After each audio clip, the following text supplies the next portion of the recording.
Okay, so for today's lesson, we're going to be comparing multiple ratios using the value of the ratios. So we've used some other ways to compare ratios using tape diagrams, but today we're also going to add in another way using their values. So if two ratios are equivalent, they'll have the same value, which means if you boil it down, it's going to have the same fraction value, or it's going to have the same like unit ratio value. So, or the unit rate value, sorry. So here I want to see which one of these are equivalent. So the way I'll start with that is I'll try and test, let's say, these two.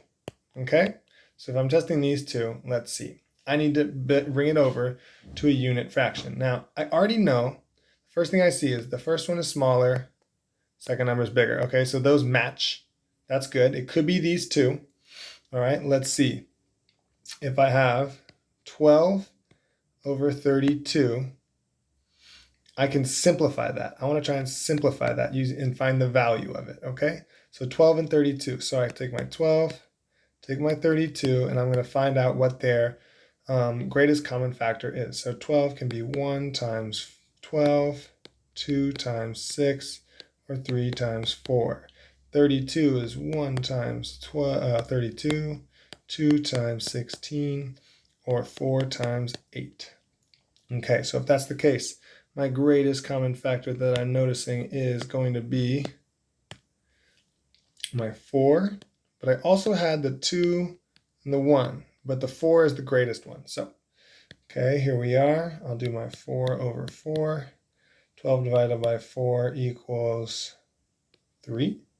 I'm sorry, that's confusing. 12 divided by 4 equals 3. And 32 divided by 4 equals 8. So 3/8. So 12 to 32 is the same as 3/8. Okay, now 16 to 13. Sorry, 6 to 16. So let's see if we can simplify that down at all.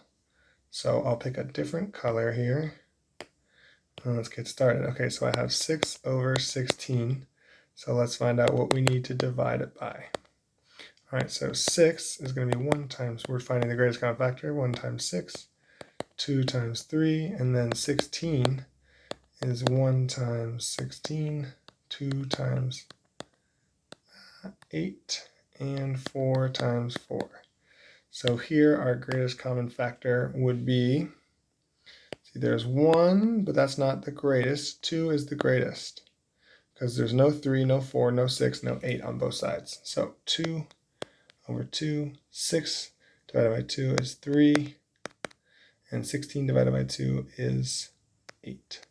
Okay, so both of these are 3 over 8. So based on that, we know that it's going to be these two. Okay, so I can connect these two, and let's see if they're correct. Boom, done. Okay, let's try the other one and make sure before we select it that it's the same. So if I have 5 over 10, I need to find out what I need to divide it by. Okay, so I'll set it up. And I have my 5, which is 1 times 5, and that's it. And then my 10, which is 1 times 10 and 2 times 5. So if I'm looking for my greatest common factor, I'll see that I have a 1 on both sides, but I even have a 5 on both sides. So I'll pick the 5. And I know 5 divided by 5 is 1. 10 divided by 5 is 2. So the value of this is 1/2.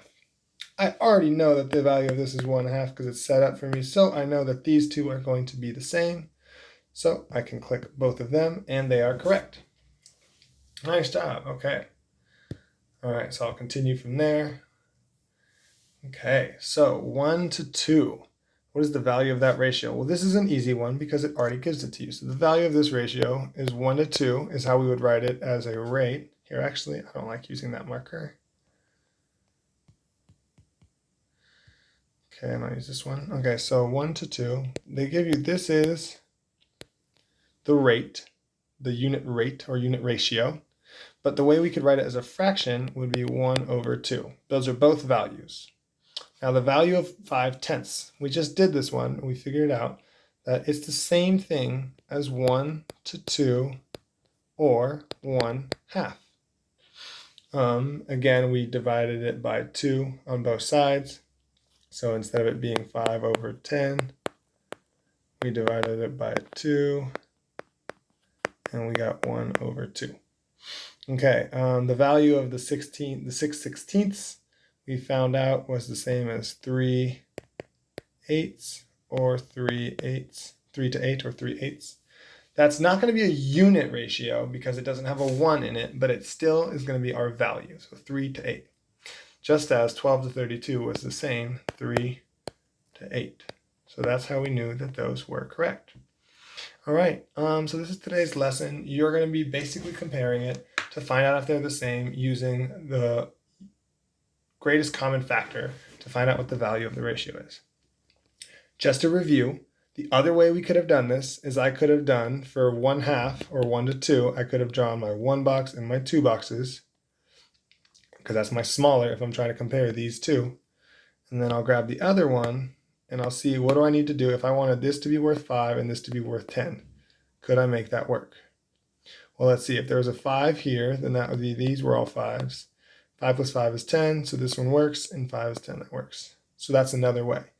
But today I want you guys to be using the unit rates or just the ratios to find the value of the ratios and see if they are equivalent. All right, you guys, have a good lesson today, and I'll see you today in class.